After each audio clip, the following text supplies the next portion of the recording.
The pen is the tool of the journalist. On this program, we call it pens down because here, the tool of the journalist is dropped and then they become the newsmakers, not the reporters or presenters. So we turn the table round on this program and get you to understand the inner workings of journalists, their journey, the things that go behind the scenes before they bring you everything you get to hear, read, or see.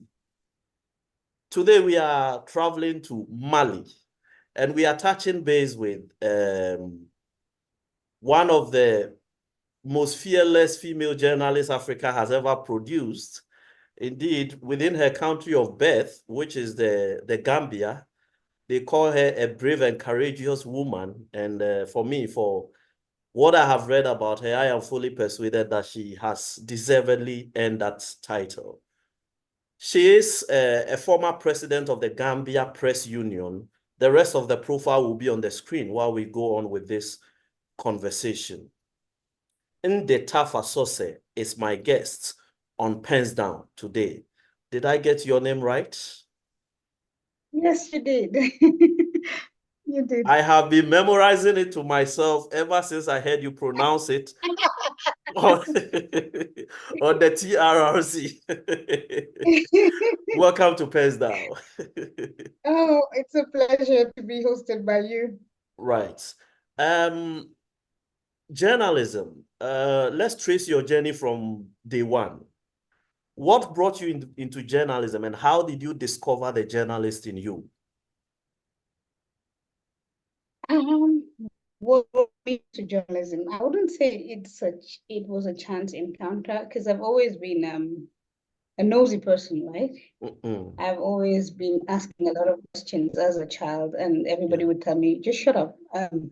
You talk too much. And then high school, and I've always loved reading, I guess, and writing. Okay. So, but high Mm. school, I started getting into newsletters and stuff like that.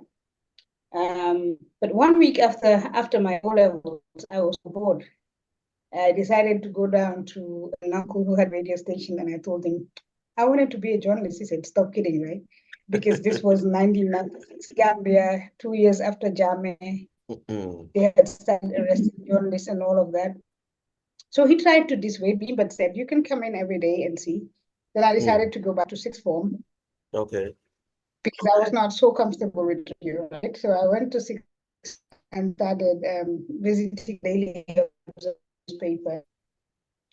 Just after my A levels, I started writing for the Daily Observer as a freelance reporter, and they partnered me with a court reporter who eventually was exiled. That was my first encounter with exile, a Wow. few months after we met. But it Okay. was just interesting covering the courts with Giran, Okay. and I just knew that this was the place for me. Okay. So 3 months down the line, I became a full reporter, but with my Okay. parents telling me, you have to go to university. But I enjoyed it so much that I stayed for 2 years before going to university and then coming back to the print media. Yeah, it was, so at least I've always known that this is what I wanted to be. And I was Mm. home at the Daily. Mm. I see that a lot of your work through the years in journalism has been with the print media.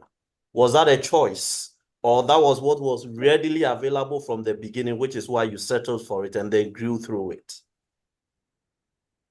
It was a choice, a deliberate choice, because I had Okay. offers on radio and TV. TV is not me. I'm Mm. sure you can tell by now that you've been asking me for weeks. I don't do TV unless I don't have a choice, and you gave me Okay. no choice. Um, Radio as well. I love print because I like to control what I do, and with print you have the opportunity to write and rewrite and do it the way you want and be yourself without people Mm. knowing who you are. I think this Yes. is what I loved about it. I got into the media very young.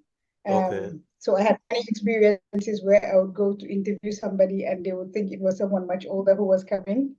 Mm. Uh, so I just loved the print because it gave you this cover, some sort of protection that you had, unless you encountered people, no one really knew who you were. Mm. So it was not what was readily available. It was the best option for me at the time. Okay. In between the time you worked at the Daily Observer newspaper as a columnist or assistant editor and as editor-in-chief, you had some break. I think that was where you went to school, if I am correct, out of the Gambia. Upon return, what was the approach? How did you eventually accept the offer to become editor-in-chief of a newspaper that you were once assistant editor of? I was actually approached whilst I was still studying or preparing for my exams by the then editor-in-chief who had just been appointed MD, I think, yeah. So I told him, no, I have my exams. He said, yeah, we'll wait. I said, no, you have many people. He said, I want you. Okay, we hadn't worked together for 4 years or so. And he was a good boss, but we never got on very well. So it was very strange that he thought of me.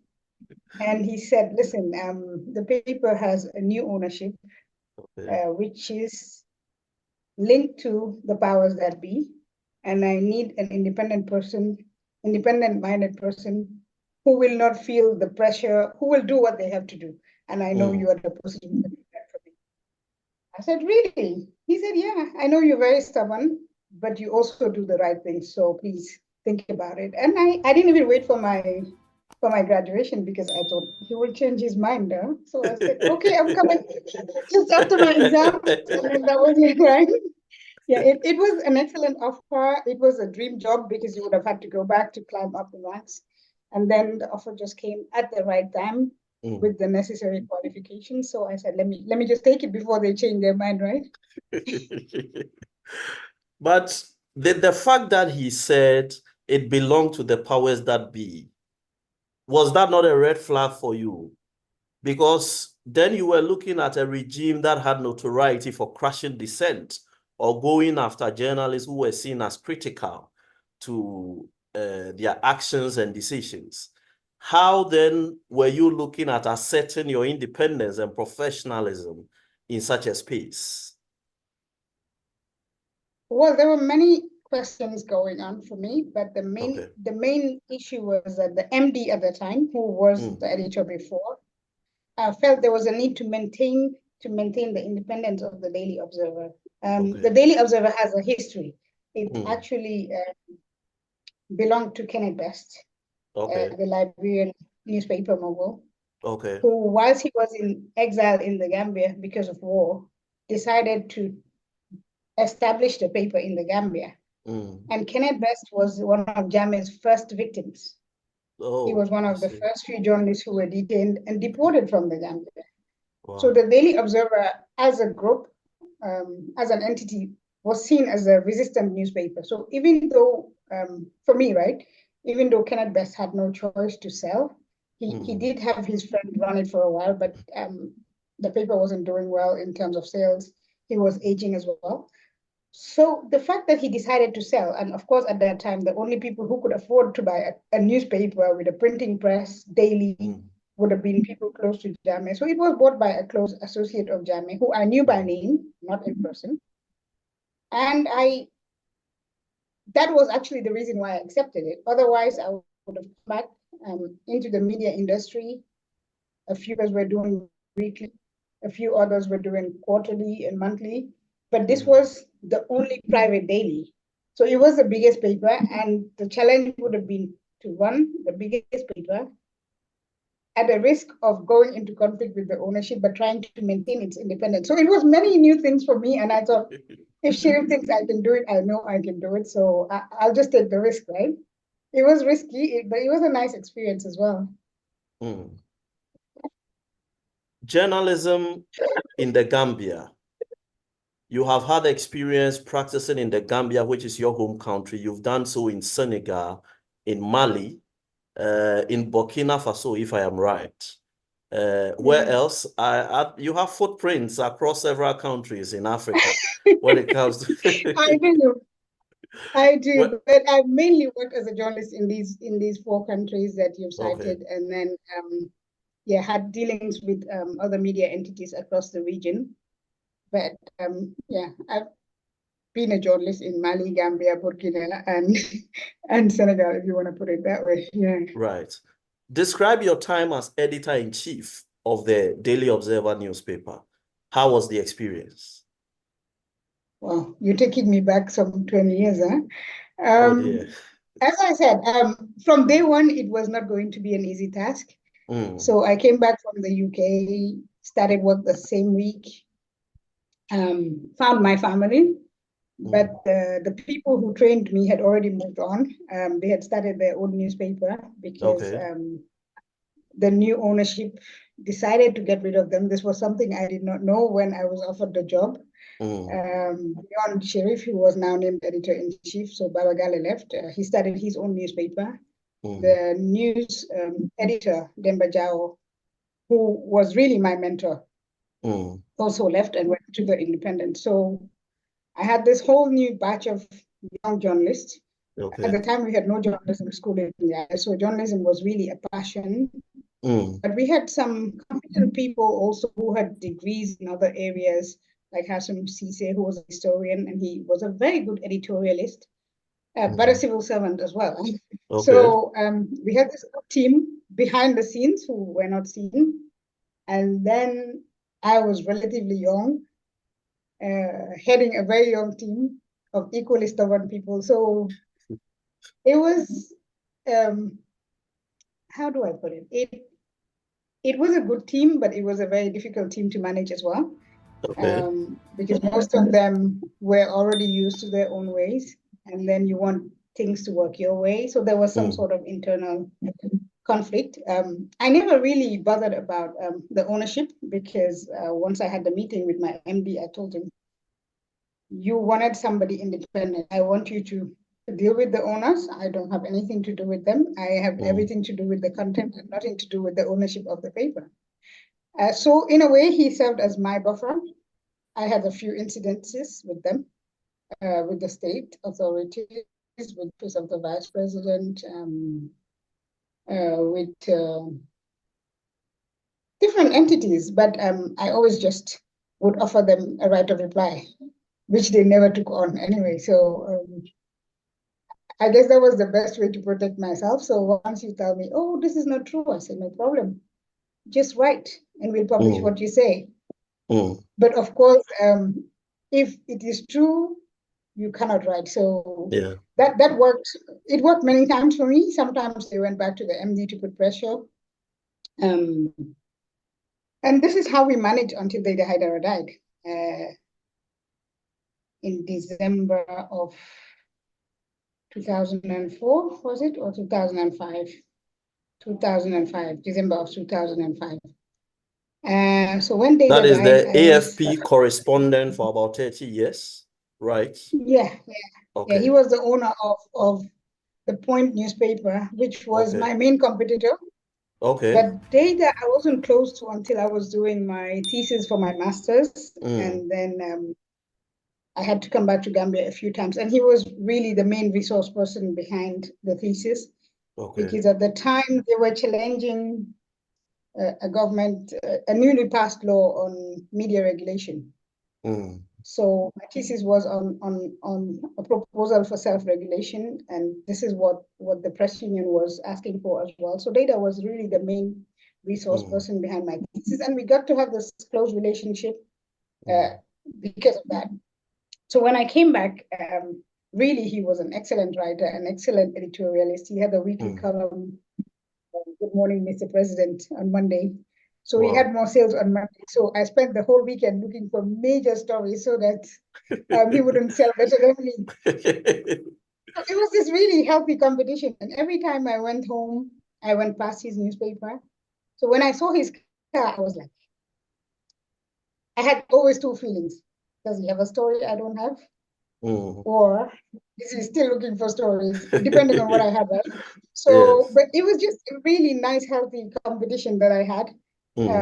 Because I just have this tendency to always look at bigger and better things and take that on as my challenge. And Ndey had already had 30 years experience as a journalist when I was starting. So for me, I never looked at people the same generation or same age as me. I always took on people who were 20, 30 years ahead of me. So this night I saw his car and I was like, I didn't even realize it was the anniversary of his paper. Then I went home. And at the time I had this really bad habit of just unplugging all the phones, right? Because people would just call you at whatever time because you were an editor. And I said, I work until midnight and people call me at 2 a.m. So I just always unplugged my phones when I went to work to sleep. Okay. My mom was not in town, so she was calling me. Mm. Everybody was calling me, and apparently nobody could get me. So around 7 in the morning, my boss came to my house and he was banging the door. What are you doing? I said, why? Because they apparently thought I knew and I was maybe sad and crying. I said, what happened? I was just sleeping. Ah, you didn't hear? Hear what? They shot data. I said, what? Let me get dressed. He said, no, you don't want to see this. Wow. So go to the office and I'll tell you what to do later. Of course, knowing me, he knows you don't tell me, don't do this, right? Yeah. So as soon as I got dressed, I started calling the press union guys. And then I went to the press union instead of going to the office. I said, what happened? Data was shot. So there were all these really newspaper moguls, big guys, press union leaders. I was not yet, I was a member of the union, but not really an active member of the union. Okay. And because my paper was bought by a friend of the president, they were like, we want to do this, we want to do that, but we can understand if you don't want to be a part of it. I said, why not? Oh, but your paper. I said, what has that got to do with anything? A fellow journalist died. It could have been me. So it really doesn't matter where I work or who I work for. So we had these plans, media blackout. And I said, I'm in. You're in? Yeah. We decided that we would just, all of us have the same content the next day, just one page on data. And then that's it. And announced that no media for 1 week until we heard we knew what was going on. So I said, oh, and then to prove my goodwill, of course, I was very immature at the time.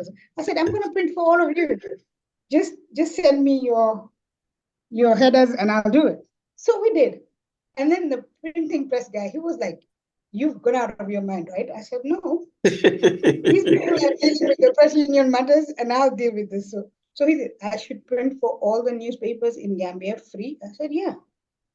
He said, you want to run this by the finance guy? I said, no, let's do it.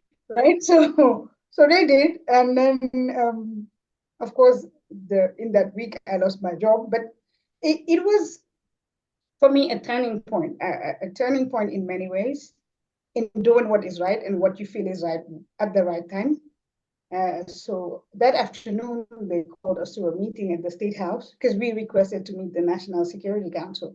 And for some reason, I don't even know what I was doing in the market anyway. The press union guys, I was not an executive member. They called me and they said, oh, the vice president wants to meet the media chief. I said, I'm not a media chief. Oh, you're an editor-in-chief, so now you're a media chief. I said, oh, okay, I'm coming. But I'm not properly dressed to meet a vice president. Anyway, I'm coming. Because it was like in the next 30 minutes. So we headed to the vice president's office. And when we got there, because I was running late anyway, I said, what are we talking about? Or we wrote to meet them before this incident because we had so many security issues. But I guess because they died, they're calling to meet us and discuss. So we had a meeting and I was sitting there and I just felt like nobody was talking like they were really hurt. Yes. or in shock, or maybe because I was also in a way always pampered by everybody. I never really understood the necessity to just be civil, right? So they were all talking so correct and so nicely. And then the meeting was over. I said, oh, the meeting is over? Yeah. I said, but we didn't talk about why we came here. And they're like, what? Like the vice president was like, shocked. What? I said, but we came here to talk about security matters related to journalists. A journalist died, was shot in the middle of the city, right? And then we're just having a normal meeting. This cannot be a normal meeting. Oh, we cannot offer safety oh no, we cannot offer security to each and every journalist. I said, we didn't ask for that, right? But this is the peak now. We have reached the peak. What do we do? What do we do as a team, right? Journalists, politicians, security chiefs, because the National Security Council was chaired by the vice president, but it was mainly military chiefs, police chiefs. So they were all there. And I said, so why don't you allow them to talk as well, right? You come here and you're telling me how to run my meeting. I said, no, ma'am. I'm just wondering that this is supposedly a security meeting and the security chiefs are here. We have our issues that they can address, and you are the one doing all the talking. You mean you had that banter with the vice president? But because I was really upset that everybody was just being so nice, civil right? and diplomatic. Yeah, so nice, actually too nice. So then the IGP really got pissed off, right? And he said, then one of the media chiefs, I guess this was needed, right? Because somebody had to break that. Said, That's oh, right. are you shouting because she's a woman? He's late now, George Christensen. Oh no. So then we really got into a meeting where people are upset. Oh, I see. And then we agreed to meet again. Then when I left, the head of protocol of the vice president called. And he said, this is the first time in my how many years of service that somebody decides to change the rules of our meetings. Where are you from? But I had, after this date, I developed so many relationships there. Then the Minister of Information at the time and Communications became eventually my best friend. Okay. We founded a civil society group together after that, because he called me as well. And he said, listen, I was like you before, but if one thing's done, you cannot do it this way. You have to find a way of. I said, well, listen, I was not even supposed to be at the meeting, but I just did not see why we had to come there and not talk about why we were there. So he said, listen, put what you have in writing and I'll see how to take it to the president. I said, we don't really need the president to deal with this. What we need is the commitment of the security chiefs. But anyway, our friendship developed from there with the then army chief, because I guess also the CDS at the time, he told me, this is the first time I've attended a meeting where the public comes and tells us how they feel. Because once people come in and they see the setup, and the setup was really scary as well, because they're all sitting on high chairs and then the guests are sitting on very low chairs. And so even the setup is really off-putting, right? So I said, in any case, I didn't even notice all that, but I just thought that we came here for a reason, so we had to see why we came. And then I decided to use all those doors that were open to my advantage. Anyway, 5 days later, I lost my job. I guess the press union guys felt so bad. So they had a congress in March and they made sure I was elected the Secretary General. To compensate you. To compensate me, I guess, because I stood unopposed. They came to me and said, we want you to be our Secretary General. But I stood unopposed. I became Secretary General with all their support, right? And they really, and this is when we took the press union from a national, local union to really, it was already a member of the IFJ, of the West African Journalists Association and all of that. But in terms of visibility, and also because I wasn't working full time, we just decided to take the press union to another level. And it helped so much. It helped so much to raise the visibility on the status of the press in the Gambia. Of course, with Ndey's death, everybody was talking about the Gambia, and eventually, years later, I met a former jungler.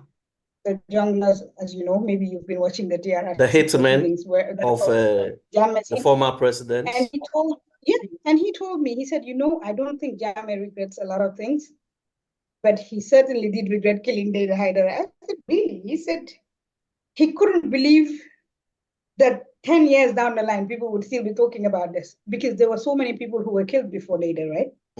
And every day he heard somebody talking about Ndey Haidara, he would get so upset. And they got to realize eventually that if he knew this would have been the outcome, I said, well, that means he doesn't know. Journalists, we are always bickering and fighting, but we stand in solidarity when one of us falls. Huh?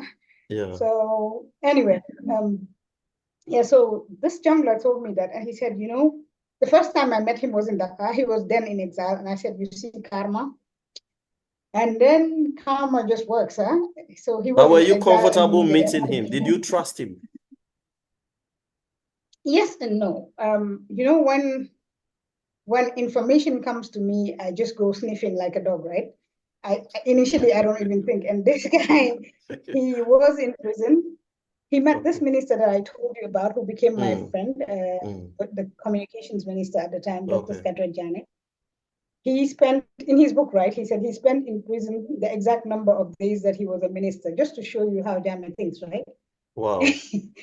Yeah, he made sure that he spent in prison the exact number of days that he was a minister before he released him.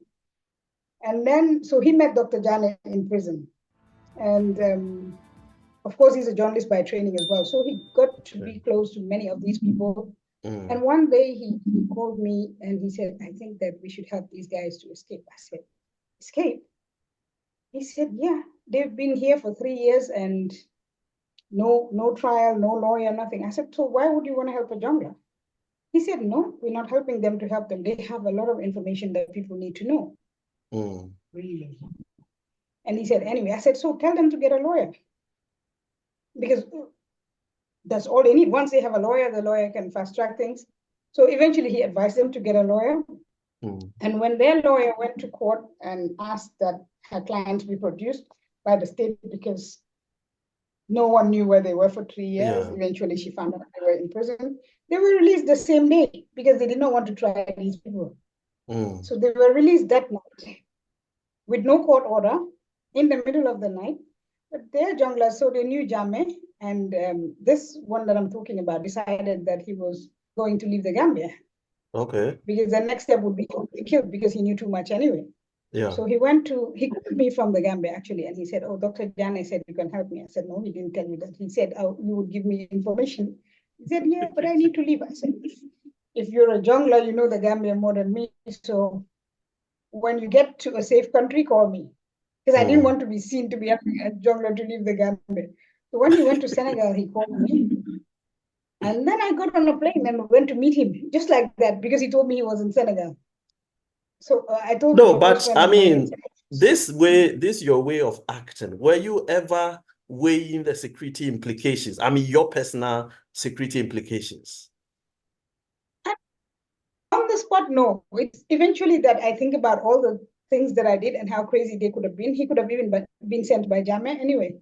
Yes. So when I told the Senegalese journalist friend why I was in Dakar, he said, no, you're crazy. I'll give you security. I said, no, I don't need security. He said, okay. You have to record this. I said, okay. Then he said, don't meet him in a quiet place. Don't meet him anywhere near you stay. So we decided to meet in a shawarma place in town, which was permanently busy. Okay. And my friend said, you should go late. I said, why? He said, you should go late, just in case you see something that you don't understand, and then you can leave. So I made him wait for 1 hour, and then he was really uncomfortable. As soon as I got in, I knew it was him because he was really uncomfortable, right? Then I walked up to him and I said, are you the person I'm supposed to meet? And he was like, well, I said, I'm this person. So as I said, most people knew my name, but not my person. Okay. So he was shocked. I said, you were expecting someone else? He said, no. I said, let me show you my ID. And he said, no, I thought you were much older. I said, really? Okay, well, this is... Anyway, this was around 1 p.m. and we had a conversation till 6 p.m. Okay. And for the first time in my life, right, I was scared of Jammeh for the first time. Because I was never really scared of Jammeh per se, but this meeting just chilled me to my bones. And I was like, okay, I hope he didn't put something in my drink. No, because he told me of so many methods, but I think he was also just very nervous because ordinarily, I don't think he would have told me all those things. In that one meeting, maybe I recorded, so because I asked him if I could take note, like he wasn't comfortable with a phone. I said, okay, no problem. I'll take with a recorder. I said, I'll take notes. And I recorded on my own more than 100 deaths. And I said, listen, this can't be. Like, you know of all these people who are dead and it is the state who killed them? He said, yeah. Wow. And he said, if we were supposed to kill you, we would have done A, B, C, and D. I said, what? So I'm on your hit list? He said, you didn't know? I said, well, no, I didn't know. You were Who on else? Yahya Jammeh's hit list. Yeah, yeah. So I said, and then he's explaining how they were supposed to kill me. And he told me of 3 incidents which could not have been an error, right? One was in Guinea. And then how did you know I was in Guinea? So he told me the name of the hotel. He told me my room number. So they even followed me outside the Gambia. I said, okay. So he said, you have 9 lives, right? I said, really? He said, on this day in Guinea, everything was set, including at the airport, for you to be arrested and sent back to the Gambia. Wow. Okay, how were you going to do that? We were going to put drugs in your bag. Can you imagine drugs? What? I said, drugs. No, but Jammeh was wicked, because then I would have no credibility. Yes. Like, a drug. You're always traveling, you're always talking, you have a big mouth. This is why you have the money to move around. This is what people would think in the first place, right? And then possibly a death penalty would have been justified. Certainly. But all he wanted was just to have me, so he would have done anything and everything. Wow. And I said, he said, listen, we went to your room. We know your hotel room. On this day that we were supposed to do that, you checked out early. So I'm thinking, I said, then I remembered that whenever I traveled, I used the opportunity to meet human rights groups and talk about Gambia on the side. So I didn't even attend the last day of the meeting, and I wasn't sure whether I would have time to come back. So I packed, checked out in the morning, had my bag on me, went to the meeting, and then from that meeting, I went to the airport. Wow. With a stroller. So imagine if I had checked in. Wow. So many close shaves. Way too many. And coming from people who work closely with Jammeh, it couldn't have been a story. I went to Guinea, I stayed in this hotel, I attended this meeting. So of course he knows what he's talking about. And they have the information to the minutest detail. To the minutest detail. So, but at this point, at least I had already left Gambia, right? When he was telling me that. But the incident that he told me about, I was still living in the Gambia. So all they would have done is say that I was trafficking drugs in Guinea. The government would have asked the Guinean authorities to send back to the Gambia, where I would be tried. And then now they would add all these other host of things, including insulting the president, of course. But that he would go to that extent. Then he told me about my car. He said, you were driving this green car, and he knew my mechanic. He knew. And then I said, what were you going to do to my car? Oh, we were just going to loosen some of the... What? You were going to loosen some of the what? Then he told me of a lawyer who had an accident. And this lawyer, because he was such a dramatist, he's a politician as well. He had an accident, and when he was explaining what happened, many people didn't believe him, right? Because he said he was driving, and his car just went off the road. Wow. And he hit a tree. And when this happened, he was removed from his car by the military. And people were like, why would the military come and remove you where there's no military camp? He was removed by the military. He was taken to a military camp where they had gone past 3, 4, 5 hospitals, right? Wow. The state refused to hand him over to the Lawyers Association, even when they asked, until eventually they put so much pressure. And he went into exile just like that. But it was like a story, like, this is storytelling, right? It didn't make any sense. Until now, this guy tells me, actually, we do this, right? And that lawyer, we are the ones who did that to him. So what were they going to do with your mechanic or your car? They would have taken advantage of the fact that the car was at the mechanics, maybe visit him. Maybe they had already befriended him, so that they would just have the opportunity to loosen some of the screws, and then you'd just be driving, and that's it. Wow. Luckily, so he told me, we saw you with this car, and then a few weeks later, we saw your car with some old guy. We thought you sold it or something like that. I didn't even sell it, right? I was going past my uncle one day, and he raised me. I was so poor. I could do all the reading in the world and everything, and my uncle just taught me maths, multiplication tables. He was married to my mom's younger sister. So he was like, I don't know my dad. My dad died when my mom was pregnant with me. So he really played the role of father figure. Okay. And he loved me to bits, right? So one day I saw him walking. He was retired walking. I said, "Why are you walking?" He said, "Oh, my car." I said, "Yeah, but how can I have a car and you're walking?" And this is just how I drove him home. And I said, "You use my car until you fix yours." He said, "And what are you going to do?" I said, "Take a taxi." And it just happened like that. That is how I gave my car to my uncle, right? So they assumed that I sold my car, and then I didn't have a car anymore. So they thought I had somebody telling me things anyway. I said, "Nobody told me anything. I just did what I was supposed to do with my car." And he said, "You're very, very lucky. Very, very lucky." I said, "Really?" He kept repeating that. And then it's until the TRRC that some of the other things came out. I had a neighbor in Mali when I just came here. She was a shopkeeper. She didn't know what I did. And then one day she asked me, "Are you a journalist?" I said, "Yeah, why?" "Oh, there's a group of young men who come here on a motorbike and they keep asking where is the house of the Gambian journalist." But she sees me traveling a lot, so she doesn't know. For her, because she was semi-literate journalist, people you see on TV, she's never seen me on TV. She said, "There's a Gambian woman here, but she's not a journalist." Wow. But because she gave false information, which she did not know to be false, she saved my life as well. So they even were following me all the way in Mali. Wow. They knew my office. Because we had this project, the West African Journalists Association had this project where we used to host journalists in exile. But the project really took off when I was here. I knew what it meant. Because I didn't come to Mali to stay, right? Yeah. Yes, I came to be part of a project because I was a board member. And then a Nigerian friend told me that then you became a refugee surplus. Jammeh is very, very smart.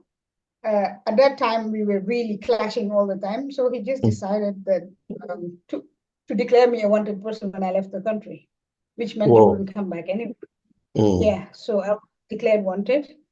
But in the process, right, I wrote a letter to him as well, which apparently offended him. So we was that an open letter or a it was an direct open letter letter. to him? Well, it was addressed to Jammeh, but yes, an open letter. Okay. We actually, I was in Bamako, and then a colleague called me to say, "Did you hear what the president said about Data Haidara?" Then I was like, this topic was so sensitive for me because, as in all journalist killings, right? It's a case of impunity. Nobody was arrested. Nobody was questioned. Nobody was detained. So he said I said, "What did the president say?" He said, "No, I cannot explain. I'll have to send you the video," which he did. It's like I watched it and watched it again and watched it and watched it. I said, "What the hell is this guy talking about?" Right? He said, "Oh," so he gave maybe 3, 4, 5 hypotheses as to how Data was killed. "Oh, he owes people money, so maybe it's one of those people." Okay. "Oh, he was dating somebody's wife." The head of state who sits on state TV to castigate a dead man, right? And talk about all the possible reasons why somebody would have wanted him dead. And I said, "No, this can't be." So that same night, I wrote a letter, right? I wrote a letter, but I knew I was out of town and I was the president of the press union. So even if I did in my personal capacity, the clampdown would come back to members of the press union. So I decided to share it with my executive. And I said, "Listen, I saw this and I know that the union may not want to take a position as a union because this is the president who command, but we cannot let it go. So this is my draft. If you guys have any issues with it, let me know. I maybe tone it down because I'm really upset. But the contents remain." So they were saying, "Oh, but why are you saying Mr. President in every paragraph?" So nobody really had an issue with the content. And it was general. The content was that you are the president of all these. If a Gambian dies and you have all these hypotheses, right? Why is no one arrested? Why was nobody questioned? Why was nobody tried? It means you know so many things, right? So apparently he did not take it lightly. And he was very, very offended. But it was so strange because it was only one newspaper which published it initially, which is an opposition newspaper. The paper is owned by the Ndey party, so it's called the Fore newspaper. Okay. When they published on a Friday, there was no clampdown, right? No reaction. But I was not in town, and people kept going to my auntie's house. I said, why is Ndey? Oh, she traveled. Tell her not to come back. My auntie said, what did she do? Did you see what she wrote to the president? So Ghanaians knew how sensitive Jammeh could be. My auntie said, no. So my auntie went to buy the paper, and she said, but what did she say? Like, anyway. Then come Monday, because it was published by a paper and there was no reaction. Yeah. All the other newspapers published it. And then all hell broke loose, right? Oh dear. Seriously, all the newspaper editors were arrested. The press union executive was arrested. I'm telling you, serious stuff. 6 editors, 2 media owners, the GPU vice president with her baby, the GPU secretary general, the treasurer, the late Morufa. Like, it was just in one day, all hell broke loose. Wow. Then my phones were ringing left, right, and center. What do you do? So I called my lawyer. I said, listen, do you think if I turn myself in, they will let these people go? Because really, this is a personal letter. It's not the press union letter. I don't know for the media chiefs, because now this one is tricky, because now it falls on the media laws. But the union guys, it's not their letter. It's my letter signed by me. He said, listen, I'll tell you one thing. Stay out and do your advocacy. This is what you know how to do best, do it best.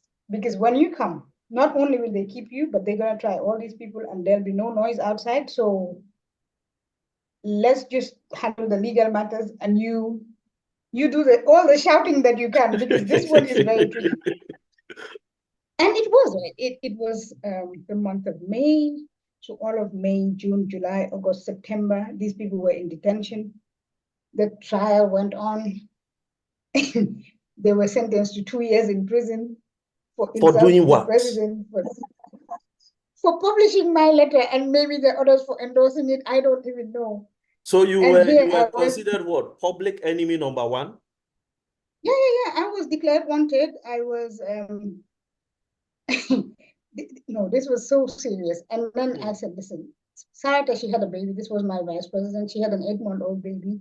And because I had a son a few years before that, I had encouraged, we had space in the press union where nursing mothers, young journalists could come with their babies. So we all brought our babies in. So her baby was there, and she was arrested with the baby. Wow. And initially I could speak to them. I said, Sarata, don't give up your baby. She said, I should go with my baby. I said, yeah, because I'm going to use your baby to remove you. She said, you're crazy. I said, this is the easiest thing I can do, right? Just hold on to your baby. Don't give your baby to anyone, and we'll see what we can do.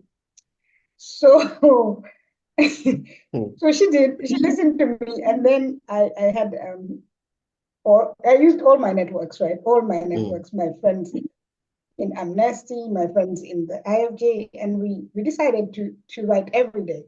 So when the baby went to prison with the mom, right? They actually put the baby in prison. And I said, in Gambia, if you're a female journalist and a nursing mother, your child could go to prison because you're a journalist. Oh, this is not true. So I had to force them every day to come and explain. And I would call the BBC. I would call Umaru Fofana. I would call all the people. Umaru, can you interview me today? Ndey, you're crazy. You want me to interview for there's a baby in prison? A journalist baby, is it? A journalist baby? Of course we're gonna interview you. So I was spending so much money on airtime and data and all of that. But anyway, it was worth the fight. And baby Mohammed spent a few days in prison. So they decided to bring the mom before the judge, who granted her bail because she was a nursing mother. But it was just crazy that they were not even thinking. So initially, actually, they took the baby from the mom because of what we said, and took the baby to the SOS. And I said, well, they didn't even ask, and the baby's grandmother is around, and they took the baby to the SOS. So they brought back the baby to the prison. But eventually, they granted the mom bail, and eventually they had asylum in the UK. And she said, that it was a really tough period, but you really helped us. I said, how? I was just doing my best so that you people would not face this. Other members of the executive had to go on exile, like Jammeh. He went to Senegal. It was really tough for him. Now he's in the US. And I felt so helpless because he couldn't speak French. He had to start from zero. A journalist. It was just mentally draining, emotionally draining, physically draining, financially. So, but luckily they didn't spend 2 years in prison. They were eventually released in the month of September, I think, during Ramadan. But I just decided that I was just going to make this into a media campaign, right? And the IFJ, of course, was very helpful, the Federation of African Journalists. So everybody was on board. Then in Ramadan, they just decided to go to the prison, open the gates, and free the journalists. So I was at a friend's house here in Bamako, and then the BBC called me. So I didn't even know, right?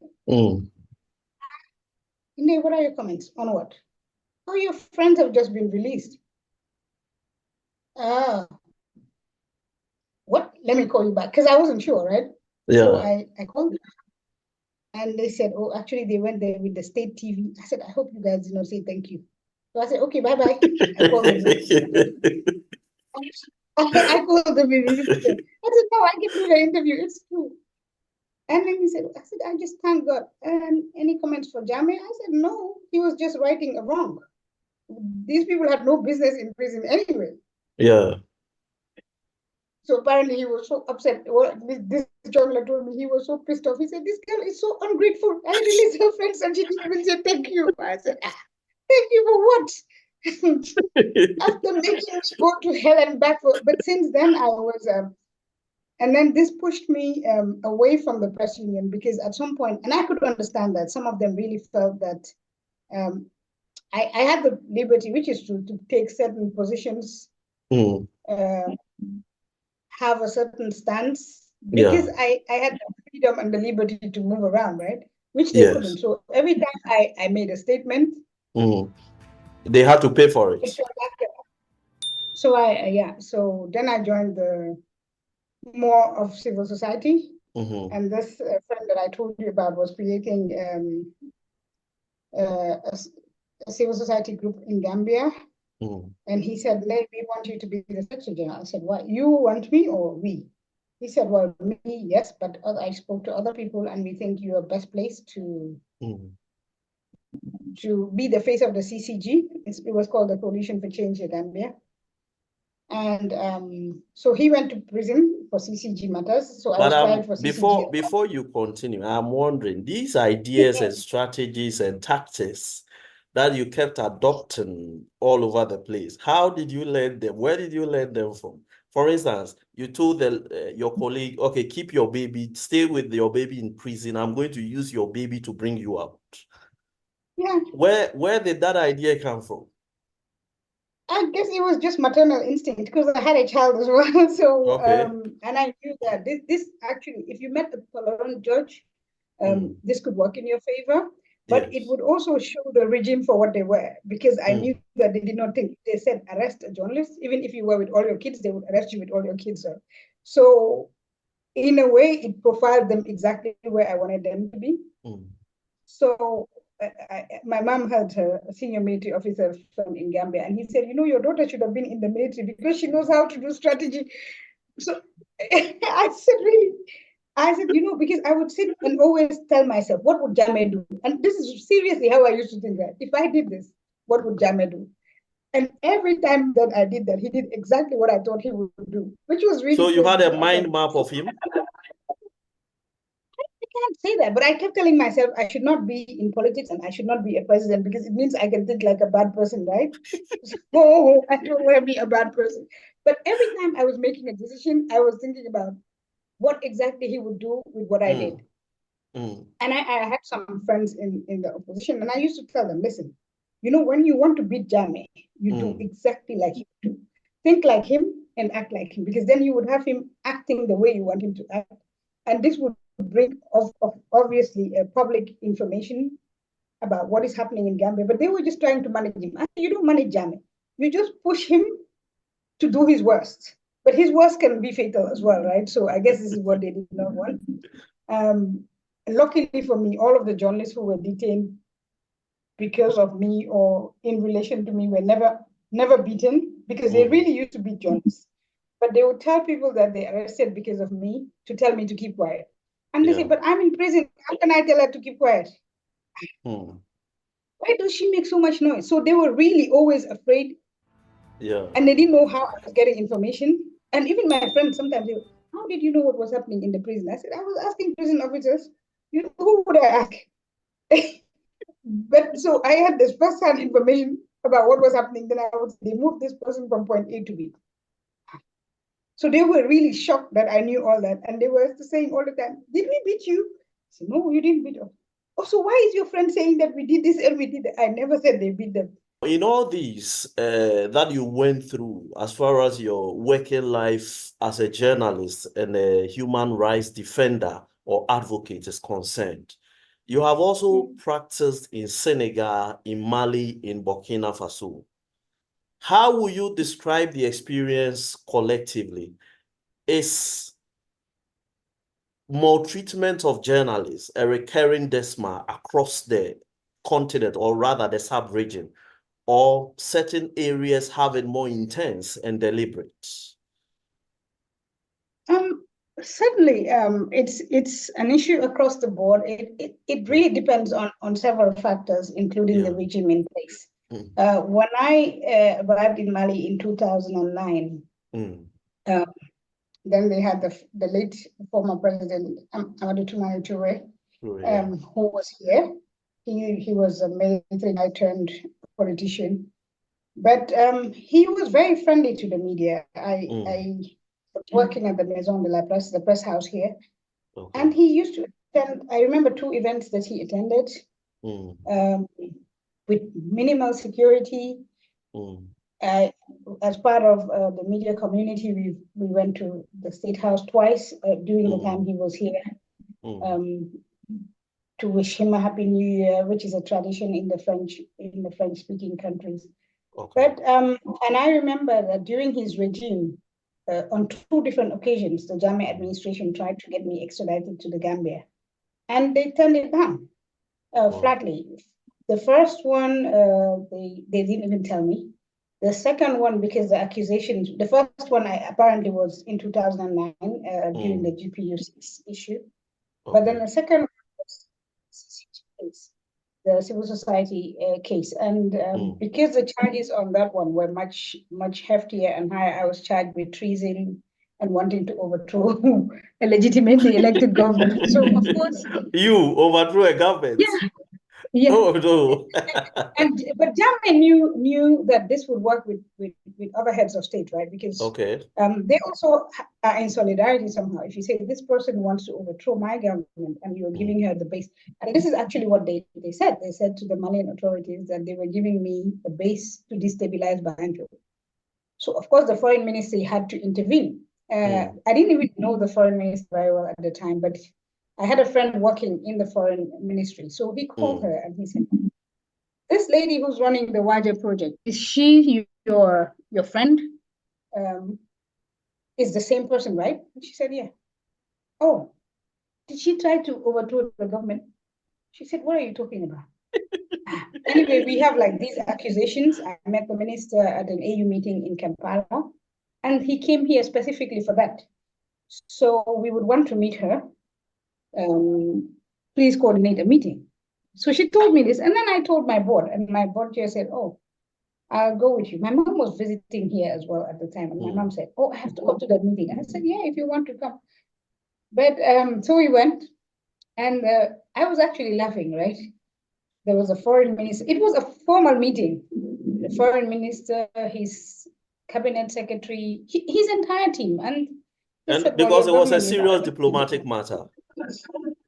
Yeah, your government is actually, but I told the media authorities before I went to that meeting as well. So one of them accompanied me, is accusing you of this and that and that.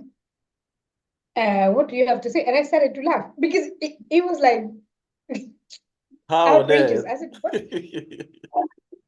So he said, you find it funny? I said, no, I don't find it funny, but I don't know what to say. So this is why I'm laughing. And he said, I said, no, well, I'm involved in civil society. I'm involved in the media, but what means would I use to overthrow a government? Right?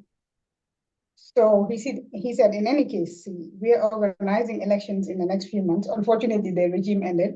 We don't have those ties with the Gambia, where we would extradite somebody unless we had information and the evidence, of course. So we have asked them to send the evidence that they have, which we will forward to our Ministry of Justice. Luckily, that evidence never came. But you be very careful, because once regimes start acting like this, they will stop at nothing. And he said, we could offer you diplomatic protection, but we're leaving in a few months, and any other regime can decide to have better relations with Gambia. So in the meantime, just be careful. But I left, and my mom said, so when we were leaving, he's the secretary to the president's cabinet was like, how old are you? He said, does your president know you? I said, no, why? He said, oh, he should be ashamed of himself. This was an old guy. He said, look at you, how skinny you are. He's afraid of you. I said, no, he's afraid of his own shadow. But it was just to show you how far he would go, and then how far some regimes would go also to protect journalists, right? And then, of course, things started changing in Mali. Then the Atete was overthrown. Then there was a short-lived military coup during which journalists were arrested. Then there was democracy again. But towards the end of Ibeka's regime, we've seen journalists arrested, detained. One of them disappeared, killed in prison. So really, it depends on which government is in place.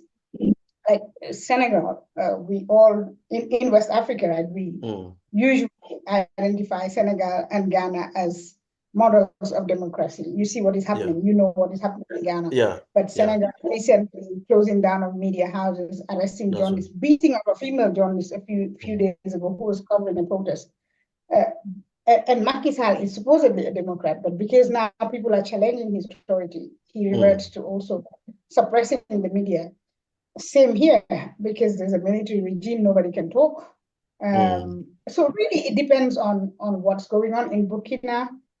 Journalists, and Burkina was supposedly also a heaven for journalists, even on the Blaise campaign, because the media fraternity was very strong. Now I know at least 2 Burkinabe journalists in exile in Cote d'Ivoire. They're at risk of being enlisted by force, but what they call the VDP. They have a voluntary military program, which is not really voluntary, because if you offend the president, he decides to enlist you and send you to the front. Because you have criticized the way he manages the war, or he manages military resources, he said, why don't you? And he's done that to journalists. Can you imagine? You just take somebody that doesn't know how to use a weapon, who has never had training, shave his head, dress him in military fatigue, make sure this is on the media, all of that just to humiliate journalists, right? Wow. And send them to the front. And some who have gone, journalists, human rights activists, people have never heard from them since they left. 3 months, 6 months, do we know if they're dead? You never know what's happened. Right? So it really just depends on the will of the government, on the capacity of the people to resist, but that really is minimal, because the regime has all the resources to silence if they want to silence. So no matter how much will you have to fight back, if the regime decides that there will be no media freedom, there will be no media freedom. It's as simple as ABC. Attempts to extradite you from other countries or get you deported. How many other countries did you have some of these experiences? The one that stands out the most is in Guinea, not Guinea, in Zimbabwe. Okay. This would be 2013 or 2014. It's been a long time now, so I mix up the dates, but I think it was 2013. Because in 2013, the Malian authorities had already given me a Malian passport to travel as a travel document. Okay. And I traveled to Zimbabwe as a Malian citizen. Okay. But I made sure, because when the media, the head of the press house here was the one who was facilitating that, and he said, do you want your biodata to remain the same? I said, yeah, I don't want to change my identity because Jammeh is going after me, because then he wins, actually. So I have the exact same data on my Malian documents as I have on my Gambian document, including place of birth, Banjo. So they gave me a visa e-visa to be stamped on my passport on arrival. It was done actually. And when I was leaving the airport, I had 2 plainclothes people come. But if you come from Gambia, once you're approached by plainclothes security, you know anyway. So, are you this person? Yeah. Are you wanted in the Gambia for insulting the president and treason? I said, yeah, that's me. Oh, we need to have a chat with you. Whoa. Okay. So I followed them back into the airport. And this is me about to step in a car. So I go back with them. And then, so initially it was just a conversation, so I wasn't arrested. And I just had as you say, I don't know how I used to do that, but I just put my hands in my bag because I always had a simple Nokia phone with me, which worked everywhere, to send an SMS to the Malian foreign ministry friend that I had. She was the head of, what do I do? She said, you're traveling with a Malian passport? I said, yeah.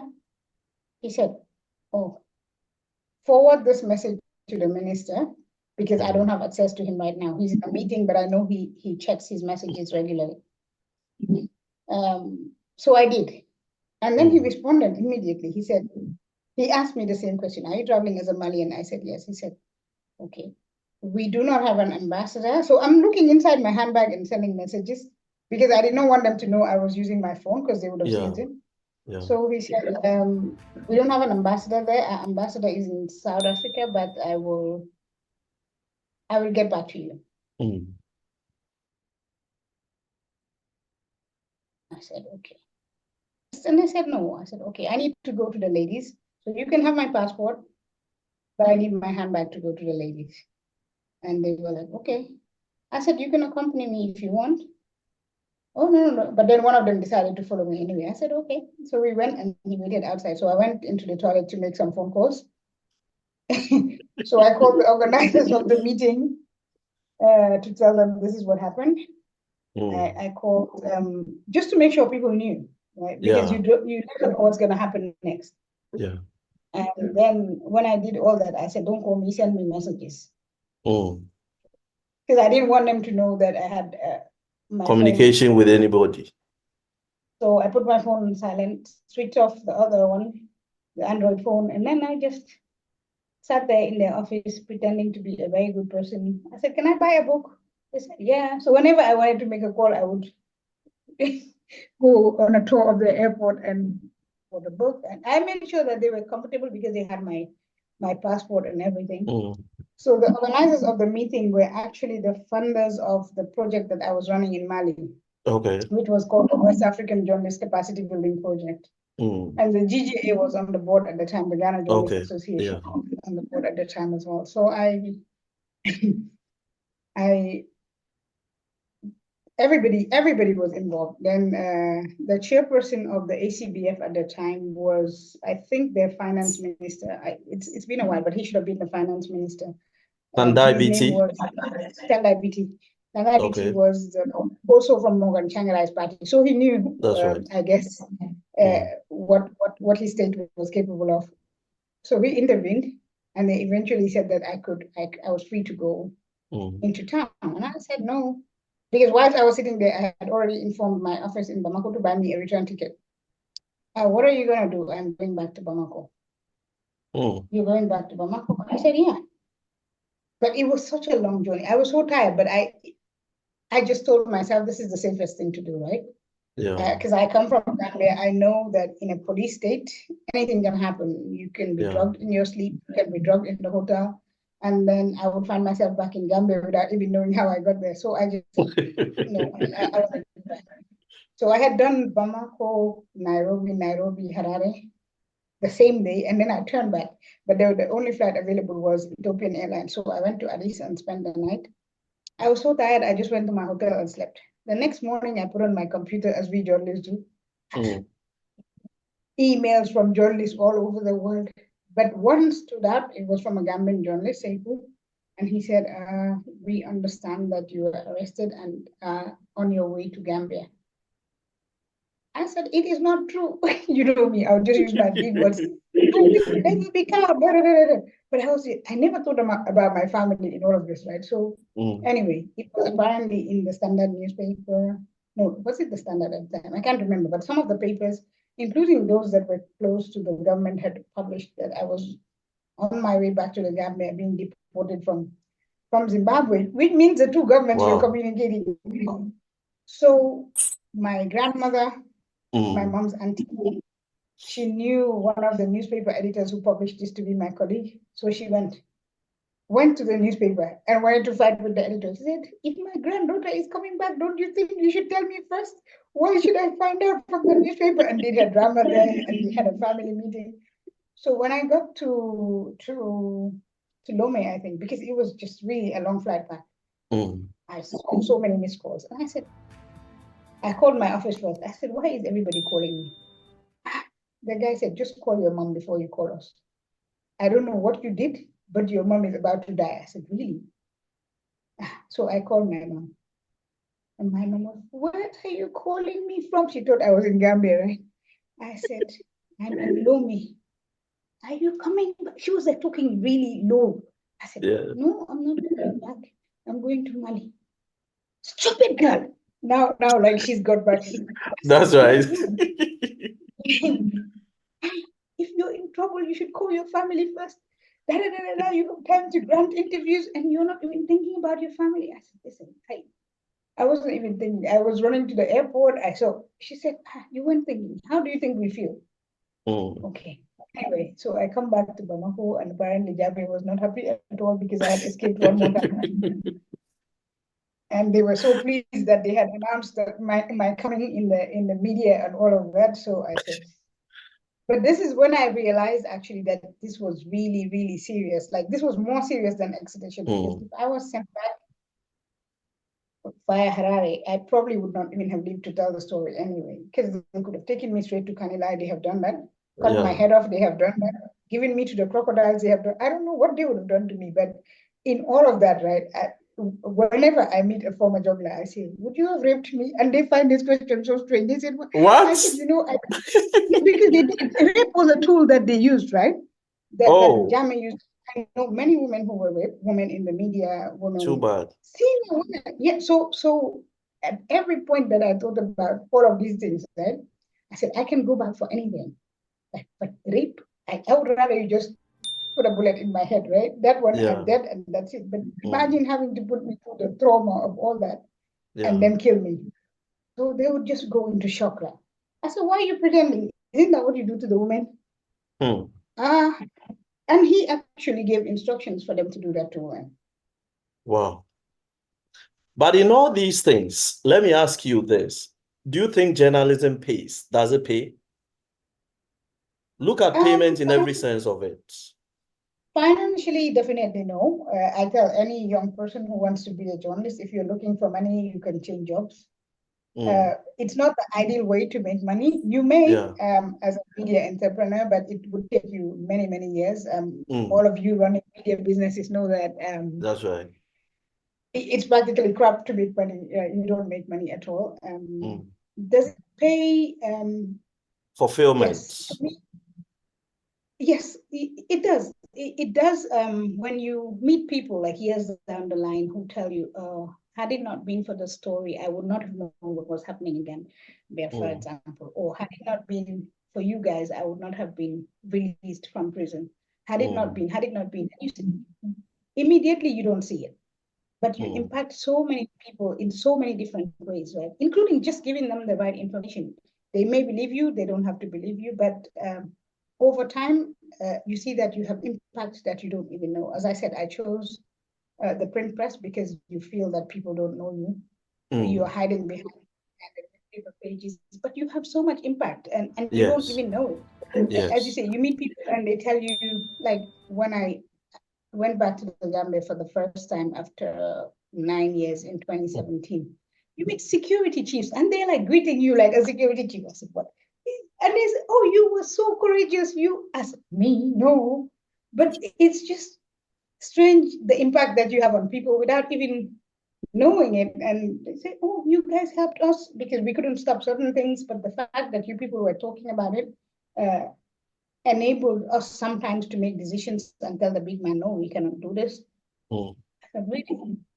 So if we had all this power, I guess it pays, right? It pays in the sense that other people were making the right choices and the right decisions based on the information that we give them. And for me, just that alone is more than anything I could have asked for in terms of finances. It pays because you're exposed, right? I would not have, like now, I work in 2 languages, and I said, this is thanks to my journalism. Thanks first to Exile, right? So Exile is not all that bad. Yeah. I learned how to use my French. I work in French and English now. So Yeah. if I were not a journalist, I would not have had the opportunity to visit all the countries that I visited. Yeah. Like when you ask me in Africa, where have you been? I say, let me tell you where I haven't been, because it's easier to count where I did not go than to count where I went. So, but if I were not a journalist, I would not have had the opportunity to do all that as well. You develop yourself in so many other ways that you can only appreciate when people tell you, like when I speak French, sometimes myself, I speak French and I say, wow, I would not have done this if I was not in exile in a way. Yes. But I also would not have done that if I were not a journalist. Maybe if I went into law, because it was maybe another option for me. If I went into other things, I would still have stayed in Gambia. I would not have taken all those risks. Risky, yes, very, very risky. I don't think it is worth anybody's life. It doesn't make sense that people die to give information. It doesn't make sense that people go on exile to give information.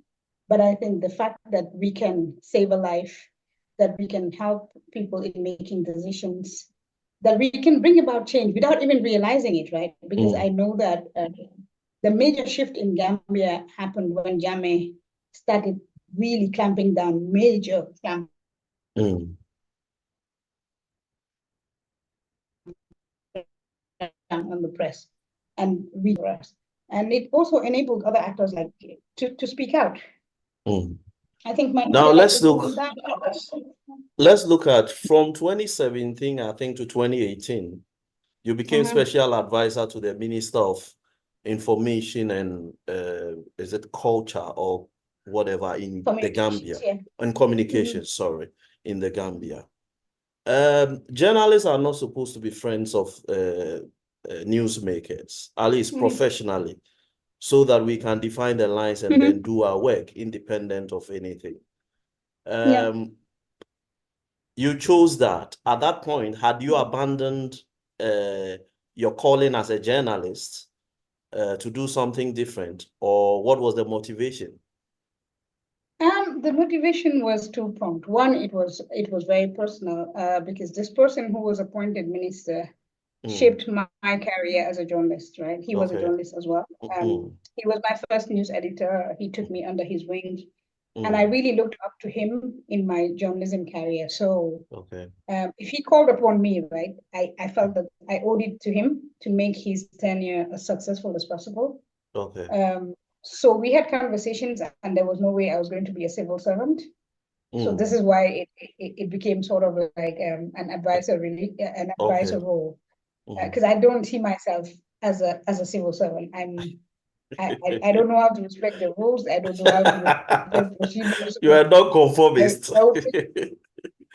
No. I would make a very bad civil servant, I think. So when we worked around that, we decided that we would contact other partners that we know who were interested in media reform in Gambia and see if it could be like a consultancy role where I would be paid by government. I was also not comfortable being paid by government. After having suffered so much under my government, I did not want government money. So anyway, we found Article 19, which was really a partner over the years, a very good friend of the Gambian media, supportive of the Gambia Press Union. So we knew what that we needed were. So we decided to just raise the profile of the advisor and just Minister had different roles. He had communications infrastructure, but I said, listen, you need me here. So I'll come and work on media reforms or on media laws, because this is what we need. This is what we were fighting all along. Give me a 12-month contract. I think we can do that. So during that period, I co-chaired the Media Law Reform Committee with the advisor of the Minister of Justice. because we knew exactly what we wanted to do. So it was not a complicated task. So I assisted the minister in other roles. So for me, it was not a departure from my journalism. It was in a way actually now having the opportunity to bring about the change that we were asking the previous regime to do. Yeah. It was in a way creating the necessary platform so that media in the Gambia could operate freely, if you want to put it that way. Of course, it would have been the same civil servants, it would have been the same police, the same army. But then we brought all these other people on board, so they understood what media freedoms meant, the media law committee was so wide. We brought everybody on board, different government ministries, different media actors, civil society, the National Assembly, just so that people understood where we were coming from. And I think all of them bought into the idea. Unfortunately, the minister didn't last very long. Of course, he was also a non-conformist like me, with a non-conformist advisor, so I think we were too much. Anyway, I'm glad that it was under his tenure that we opened up the space for private television. There was no private TV in Gambia before that. Yeah. So I said, just open the space. We did. Right. So he granted so many TV licenses in the same year that the government started complaining. And they started complaining. And I said, listen, so he protests in writing. He's also a print press person. But me, I'm confrontational. Even if you wake me from my sleep, I can fight. So I said, Minister, does the tourism minister ask your opinion if he's going to grant a hotel license? He said, no, he informs us. I said, exactly. Does the education minister ask your opinion before she opens the school? I said, so why are you asking their opinion? You're informing them. The act gives you the power, not the president, not anybody else. Right? Yeah. So write a government information paper and tell them this is just for information purposes. You are not seeking opinion. So we did. We just, I think before in less than 1 year, we gave more than 6 private TV licenses. But I'm looking at the downside to this, where I'm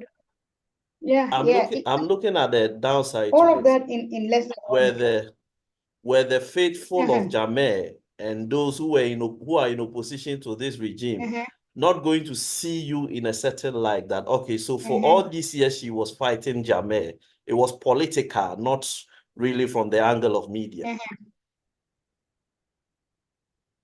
Possibly, yeah, but that is their opinion. They have a right. You see, for me, I'm fair because I like to criticize, and I think people to have an opinion of me, right? People is that I know who I am, that I know what I am doing, and that because I knew the concessions that I had to make. It would have been easier for me at that time. Not only the information minister, but there was a tourism minister. And I even have correspondences from the vice president's office offering other positions, but I never saw myself as a civil servant, and I turned all of them down. I said, no, I cannot do this. I also made sure that as soon as the minister was sacked, because this was really personal when I took the position, as soon as he was sacked, I said, oh, I'm leaving. And the minister who came in also was a friend, a journalist, an exilee like myself, and he said, stay. I said, no, I can't stay. I came here for a specific mandate. I think that mandate has almost been exhausted. The two of us actually have the same profile, me and this minister. So I said, you don't need me. The other one was an older journalist, lived different times. And so he needed somebody who was different from him. The two of us are similar. So if I would advise you, I would advise you to take maybe an advisor from the ICT sector and not necessarily an advisor from the media sector, because that's not what he needed, in my view anyway. But I also had to leave anyway. There was absolutely no way I was just going to stay on, which then would have meant the criticism was right? That I was just doing this for the privilege and the position. So when I left and I came back to Bamako, because my family in exile, I got married. My kids were here with, my daughter was here with her dad. My son had started high school in Mali. So I just left and came back here and decided to do freelance for some time. Then I went to live in Burkina, to work in Burkina and live there part-time. But yeah, so it was never really... How many years in all has it been since you started this journalism or media journey? How many years? Wow, am I counting? It would be 26 years this year. 26. Wow. Yeah, from Wow. 1998. It would be But I 26. tell you, the kind of activities and incidents that have, hallmarked this your journey are so profound that somebody will do Yeah. 40 years and will not have even a quarter of that. That is true. I tell Yeah. my son, I can retire very early because Mm. I've been there, seen it all, done it all, right? And it as you say, it's taken me at a very young age, right? I served Mm. on international networks. I served on the Gender Council of the International Federation of Journalists. I don't even think I was 30 at the time. Mm. I served as the first treasurer of the Federation of International Journalists. I was not 30 at the time. So Wow. it raises your profile and it gives you Yeah. these connections and networks. Um, you go to a country, like I serve on the boards of institutions in Nigeria. I said, do you know me? Oh yes, we know you. We want you to do this for us. Okay. You go to Uganda, you go to different places, and people know you and say, oh, we want you to be the face of our organization. I said, no, I don't do this. You even have to turn down certain things. I remember in 2017, there was a Jammeh to Justice campaign that had just started, and different members came to meet me and said, including Reed Brody, he said, we met many people in Gambia, and the Mm. one name that is unanimous for this is you as the face of the campaign. I said, you know what, Jammeh took my youth. He will not take my elderly age, please. He took my youth for the last 20 years. I've been breathing, talking Jammeh, so please, no Jammeh anymore. And but it's an honor. Even when you turn it down, you know that people respect you for the Mm. positions that you've taken. They respect you for the sacrifices that you have taken. And I keep saying that I did not do this for anybody Yeah. because I don't expect anyone to feel grateful. Mm. I did it because I felt it was the right thing to do. I chose to go on exile. People like me, young journalists like me, decided to go with Jammeh. I had speakers of the National Assembly come to me and tell, we'll take you to the president. This is when I was a newspaper editor. I said, what am I going to do there? Oh, he Mm. can change your life. I said, me, I was born with a changed life. Oh, I don't need the president to change my life. But see, and this is what they do to convince other journalists. He buys you a house, he offers you a car. I said, me, I was born in my parents' household. So I don't need Jammeh's house. What can he offer me that I haven't seen? But see, but of course, if the person comes from an underprivileged background, of course, if the Mm. person has never traveled, of course, people know how to influence you. And some people are born with all the wealth in this world, and still, if you offer them money, they would follow you.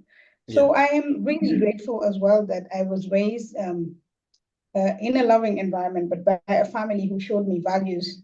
Mm. My mother, my sister, my uncles, my grandparents, who taught me the value of self, right?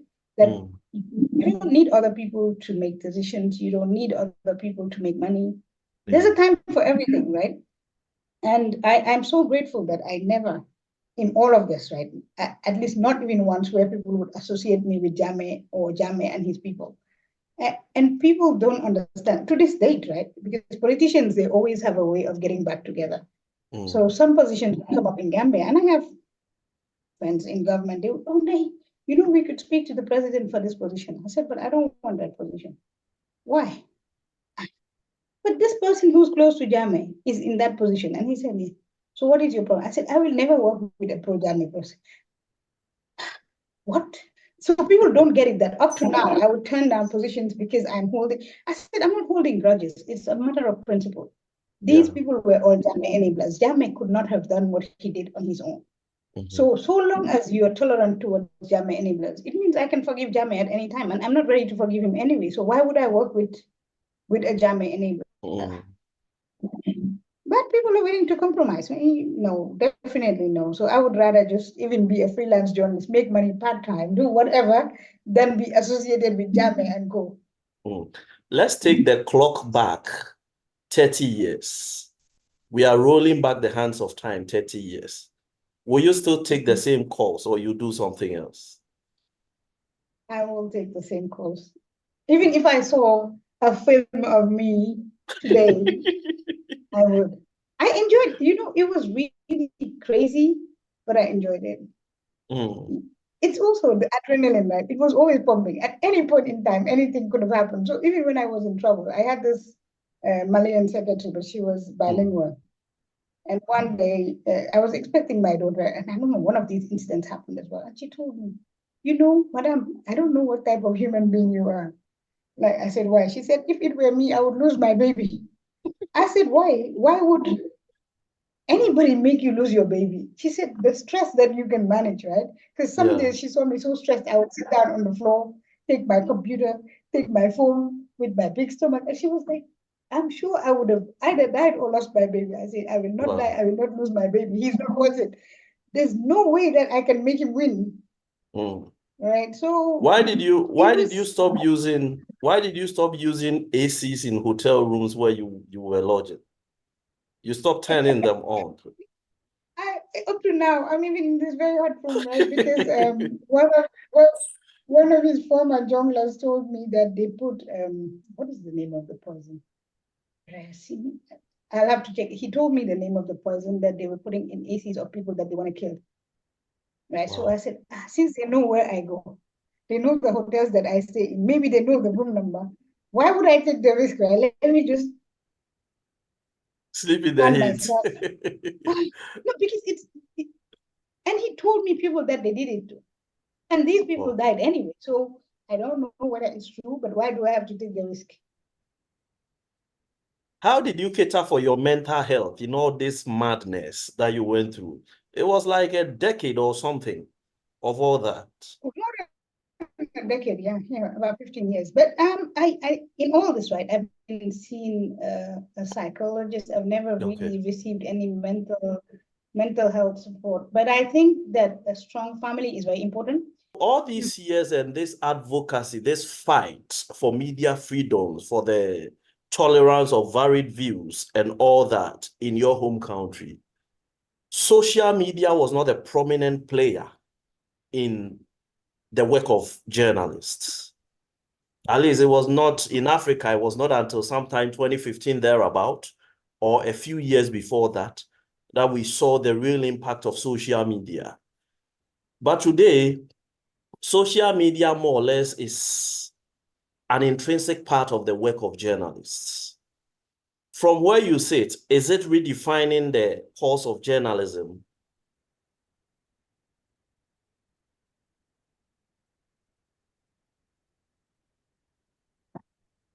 You know? Yes. I don't know if you heard me. Yeah, I heard you, but the last part I didn't hear. Okay, so I was asking from where you sit and from your experiences, is social media altering the course of journalism, or is it redefining journalism in a certain way? Well, it certainly is, right? As you say, well, up to 10 years ago, we could say that traditional media was not under threat. Yeah. All of a sudden, and this all over the world, right? It is not Yes. peculiar to Africa. I think that anybody could have predicted that social media would have such a dominance over traditional media. The traditional media would actually have to be running behind social media to now, if you're a state broadcaster and you don't have a social media presence, you're not relevant, right? Yes. If you're a radio station and you're not online, you're not relevant. Everybody has to have a website or a YouTube channel or some sort of social media presence, which dictates what we do. Otherwise, newspaper sales have totally disappeared, right? Yes. Even those who are trying to sell newspapers online have a problem because Yes. there's free news everywhere. It's a double-edged sword, right? In a way, people believe more what they hear on social media than even what they hear in the traditional media. Yeah. So there's some sort of a fight between trying to stay relevant and having to get the public to know where to access the right information. Because not everybody who dumps information online is credible. But how do we as media? So I think everything has now changed, and the central focus is social media, and how do we as traditional media actors not only use social media for our own visibility, but how do we use this as a mechanism to stay relevant, to ensure the different ways to access the right information? Because social media is also a cause for misinformation, whatever type of wrong information that you were. So how do we as a media entity work on teaching our populations, because that also is our role, right? The media has a right to a responsibility to educate people. How do we do this? Do we go, because what our kids know, what my children know on social media, I don't know, right? But how do I teach them that not everything that you come across is necessarily true? How do I teach them how to access the right and relevant information? So I think that we have a big task to work with different actors that we never used to work with in the past, including content creators and all of these types of people to protect, because media from everywhere is different, but in particular media in Africa, we also have a responsibility to maintain our culture. We see the content that our children follow, which has absolutely nothing to do with anything that we knew, right? Yeah. So like if you ask my daughter, my son probably yes, because he's much older, my daughter is 9. She doesn't know anything about Ghana. All she sees is things from Europe. And she can tell me the names of all these, even football players, right? Yes. From the big European teams. That's right. And I'm shocked. I say, how do you know that? Like, but she doesn't know anything about the sub-region. And I keep saying, I told my son, I said, we should start traveling to other countries in the sub-region, because your sister, she's just European in her head. But this is the type of content that she has access to. So how do we work with our own African content creators to make sure that we keep our identity? Because I don't want my children to be different. I don't want my children to be, yes, I want them to be exposed, but I still want them to be inherently African. And how the only way that I see that we can maintain that is by working hand in hand with our own content creators, our own social media actors, and take the space and claim our rightful space, because I think the space is there to be claimed, right? And I commend you, because I like Sana has been harassing me. Sana is a Gambian journalist. Ndey, with your name, do something on YouTube. I say I cannot. Like, but that there are people from traditional media who are willing to take the bold on social media, because it confuses me. But the traditional media have taken the liberty and start things knowing fully that you're going to even find it difficult to compete for advertising. But you still do because you know that we need to claim the space. That's right. If we don't, it's taken by other actors, and that's right. I commend you. Licensing of journalists. Should journalists be licensed? Will you support any such calls? I said no. I have never believed in the licensing of journalists. I think that journalism is a very creative industry, that it is a space for open conversation and dialogue. However, I don't think that we should be a dumping ground also for all failed people. You try to be a doctor, you can't be a doctor and you decide to join the media. You try to be an accountant and you can't be an accountant and you join the media. I don't think so. I think that we as an entity should manage our own space and make sure that even where we have pages for health, for accounting, for finances, we should really look at people who are good at what they do, who are excellent at what they do. I think that we can have a mechanism to control who runs our media houses, who owns our media houses. But once you start licensing, it's also a form of regulation, right? And it's a way of attacking, it's a way of attacking the media. It's a way of deciding who can be a journalist and who can't be a journalist. I think all this is open to to conversation, yes, but within the media entity, I think we all know who we will give our media, our newspapers to run, who would edit our television programs, who would produce, who would do what.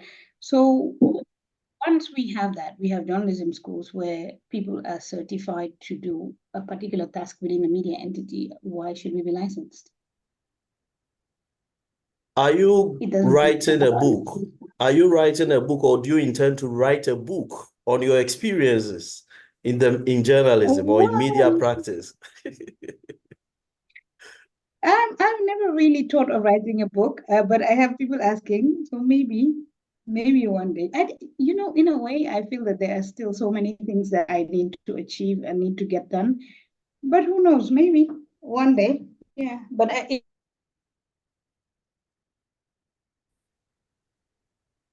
Wow. My last question. Political ownership of the media. There are politicians and politically exposed persons that own media outlets. Is it a good practice, or we are sitting on a time bomb? good practice, certainly no, because mostly when people with different interests, not only politicians, even businessmen, when they buy or they set up media, it is mainly as a form of control. Yeah. To control the narratives. So it's sort of like even we have that with our state media, right? For me, we should not call them state media; they should be broadcasters. We have the same problem where a business.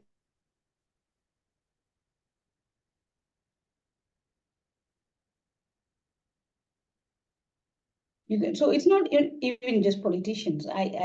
For me, across the board, I don't see why other people want to invest in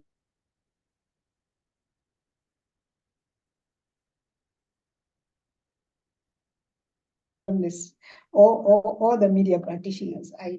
For me, it's a no-no. I've had, as I said, my first encounter to head media entity was to go and run a paper, was just bought by a friend of Jammeh. So I know the ups and downs that come with it. I have never had direct contact, but the first time that I decided to depart from what they thought should be done, I was kicked out. And this is what journalists all over encounter. You have to toe the line or you leave. I also don't believe in journalists being the mouthpieces of, because I've seen that, especially now in Senegal and in other countries, where renowned journalists take sides, right, and become sort of like the mouthpiece of either the government or the opposition. And I say, why are you doing this? Like, it doesn't make any sense. You have your reputation, you have built an entity, you have built, your name is an entity, right? Yeah. I say, I don't see myself. I remember the government spokesperson in Gambia at some point was trying to set up the office of a deputy, and he said, why don't you come join me? I said, me? I would be the worst spokesperson ever. Like, never. See, why should I help somebody to build their brand? Like, I have my independent thing, I have my things. I don't think that a journalist worth their weight should really want to be associated with politicians, with businessmen. I think we're good at what we do when we stay independent and are in the middle and try to just be as factual and as fair as possible. And in that case, once they start owning the media that we work in, it can be problematic. This is on a lighter note. Do you come from a family of warriors, or are they people with military background or some sort of tactical training? Certainly no. What I do know is that the women in my family, maternal side in particular, are very strong women. My mother is an education administrator, but an activist as well. Oh, okay. I heard that my mother's grandmother, she was married to a wealthy person who gave most of his land to the church. And when the church decided to encroach the land that was that she inherited, she decided to go all the way to the private council, take to the UK, and take the church to court. So sometimes people tell me, you are like your great grandmother. She knew how to fight for her rights at that time. Yeah. And so it runs through the blood. Yeah, but they were, I think, very, very good people, very nice people, not like me. I'm very confrontational. I've really like mellowed over the years. But I was as an editor, as a unionist, I think now when I look at my old self, I say, I was crazy. I don't even know how I was doing all of those things. Last year, I met a Senegalese journalist in Morocco. We had a meeting. The Francophone press had a meeting, and the theme was on women in leadership in the media. And he said, Ndey, you have mellowed so much. I cannot believe this. I said, really? He said, you were always hyper, like, because I was jumping, going to Senegal, organizing press conferences, jumping on a plane, coming back. So every time I was harassing them, he said, now you can do 6 months and you don't call people. I said, Jammeh is gone. He said, I can see. He was Thank giving you. me sleepless nights. Thank you so much for this conversation. It's really been Something enlightening. I think for you, we can talk for a whole day without we exhausting can. the issues, because it's a whole movie script, maybe. It's a It whole should be, movie eh? script. It should be. Thank you so much for your time and your thoughts, your submissions. Truly grateful for sharing some time with us on PENSDOWN and Grateful to be taking us here. through your journalism journey. Thank you. Thank you. Right. All right. That was the former president, Gambia Press Union, with us in the Tapha Sosseh. She has taken us through her journalism journey. One that is riddled with what where angels fear to tread, difficult terrain, challenging times, sometimes unpredictable situations, but she stayed alive. She herself doesn't know how she managed to stay alive, and we also don't know how. But we are happy and we thank God that, through it all, at least she's been able to stay alive to tell the next story without succumbing to the powers that be. This has been PENSDOWN. Here, the menu is just one: journalism journeys. That's all we do. We connect with journalists from all parts of the world, and then we get them to put the CCTV camera behind the scenes. So they tell us everything that happens, which we don't know, but actually defines the course of news production, delivery, and presentation. We'll be back next time with another edition. For now, bye, and be sure to subscribe to our channel for more. That'll be all for now.